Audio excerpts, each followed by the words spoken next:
How many of you guys have seen headlines that are like the following? We only have 11 more years to act on climate change before it's too late. We've all heard the fact that climate change is becoming a more pressing issue. However, it seems like in the last few years, there's been even more of an effort to raise awareness to the general public, as well as our elected officials. With more awareness on the issue, we see our political leaders addressing the need to act on climate change within their global summits, as well as in their election platforms. However, we still have some people who choose to think about themselves rather than the Earth's future. Some politicians choose to prioritize their financial gain and by investing in massive oil industries and pipelines. The reality is that climate change is real, and that we need to take issue together by working together to take this issue seriously. The thing is, we've all heard the motivational talks about how climate change is an important issue and that we need to work together and that we need to change our current habits in order to do so. But the problem with humans is that we are resistant to changing our behaviors. We have some individuals who question climate change altogether, and others, despite realizing its reality, struggle to find the motivation to implement changes within their lifestyle. We humans are resistant to changing our behavior, and we struggle to explore avenues that are outside of our bubble. Now, with all this in mind, it might seem difficult and almost impossible to change the minds of these people to figure out a way to care for the world. But there might just be one more way to do so. How about we just send them to space? Let me give you guys some context. So in 1968, astronauts boarded the Apollo 8 mission, which was destined to go orbit the moon. During the moon's orbit, astronauts began to see the Earth coming into their view. One of the astronauts, named Bill Anders, decided to take a picture of what he saw, and this is now famously known as a picture called Earthrise.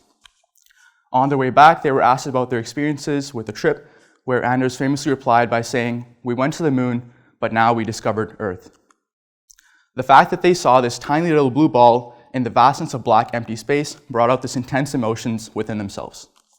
And this experience was later coined as the overview effect, which refers to this profound experience of seeing Earth outside of its atmosphere. Ever since then, many other astronauts have also experienced the feeling of overview effect while in space. They experience this feeling of intense emotion, and when they come back from the trip, they view themselves and others around them differently as a result of this experience. They even claim that they have a renewed sense of purpose when they're back on Earth. And social psychologists define this experience defined as awe, which is very comparable to feelings of wonder, fear, and curiosity. Psychologists have also identified an association between feelings of awe along with other altruistic and pro-social behaviors. So, along with these feelings of awe, astronauts also develop a greater sense of connectedness with the Earth. When seeing the Earth as a whole from space, they see Earth as a symbol of all of human life together. And they even claim that when they see Earth from outer space as one single entity without any national borders to divide it, all their ideas of any national and global conflicts seem to be less important. And this experience is known as self-transcendence, which is basically when individuals experience temporary feelings of connectedness and unity with one another. A study done in 2016 asked participants to document any experiences of self-transcendent behaviors that they've had in their lives, and participants responded by saying that they felt a greater sense of connectedness to one another, as well as the entire existence of mankind on Earth. So basically, this feeling of self-transcendence allows us to interact with others in a more compassionate way.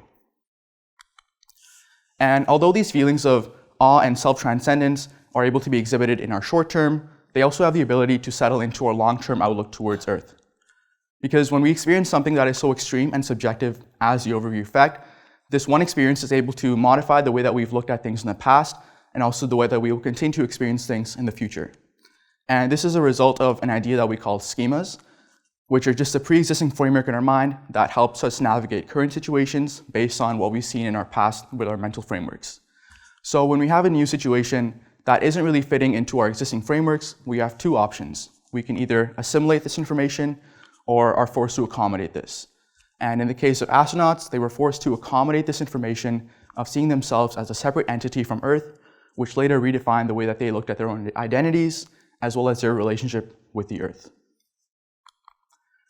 Now, This whole idea of going to space might seem interesting to explore, but given the fact that taking a trip to the International Space Station might not be the most feasible or accessible experience for the average Joe, we might need to look at other things that could be done here on Earth.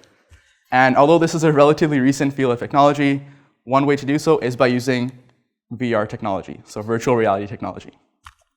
And the main benefits of using VR is that it is a very immersive experience, which allows users to feel like they actually would be in space, so we can get the same kind of experiences of awe that we would when we were actually in outer space. Scientists are also able to manipulate these variables to kind of further take out these feelings of awe and study which kind of variables can bring these feelings out more. As well, we can pair these with other technological devices that are able to measure our behavioral and physiological responses so that we can find out which feelings can specifically bring out facets of awe. So just to bring it back to the whole idea of how we can get our leaders to think more about the Earth, it might just be a simple solution of reframing our perspective. And we already have technologies such as virtual reality that can help us be able to do this quicker rather than later. And because the world's tipping point is veering closer and closer to today, it might just be better to sort of think of us as outer our space. Thank you.